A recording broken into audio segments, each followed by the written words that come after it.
So we are now on to his fourth sonata, Opus 7. This one is in E-flat major. Now I remember talking about the very first sonata that he wrote in F minor being the rather unconventional key. And here we have an E-flat major. Now in fact Haydn did write quite a few of his sonatas in these similar keys, E-flat major, B-flat major as well. But certainly we look at Haydn's very last piano sonata that he wrote, which was this E-flat major.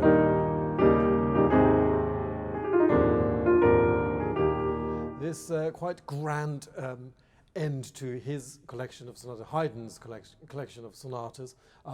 Certainly this work, the Opus 7, does carry on this grandeur, I feel. But it's certainly got a lot of his Beethoven's other dimensions as well. This is written in 1796-7, so about 2 years after he wrote the original set of Opus 2, the number 1 to 3.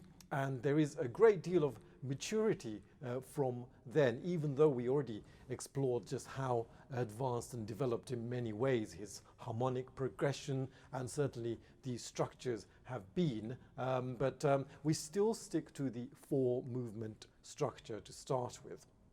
But the general feel of this sonata is very different. It almost feels, it's certainly calm and with gracefulness and almost a little bit of charm. And so this is something that I've been exploring so far from something that I remember that I took from my old professor. There's no such thing as nice Beethoven, he was told by Wilhelm Kempf, and of course we always talk about in what context would it have been.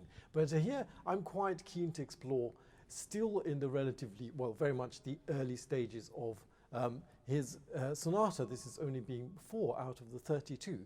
But so it's quite interesting to see how we approach this. Do we approach with the knowledge of his late Beethoven, late sonatas, even the Romantic period, having studied Rachmaninoff, Brahms, Schubert? Do we approach with that full experience, or do we actually approach it with the more simpler approach? So that's something that I will be looking at today as well. So I think we'll start off with the opening, the first movement. I'll just play a little bit.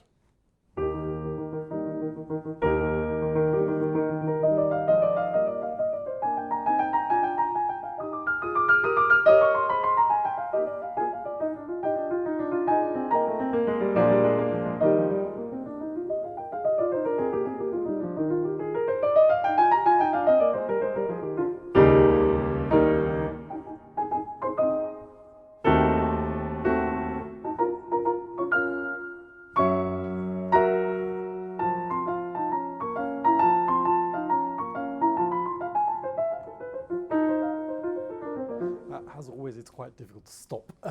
It's such attractive music. Already there's so much in it. So let's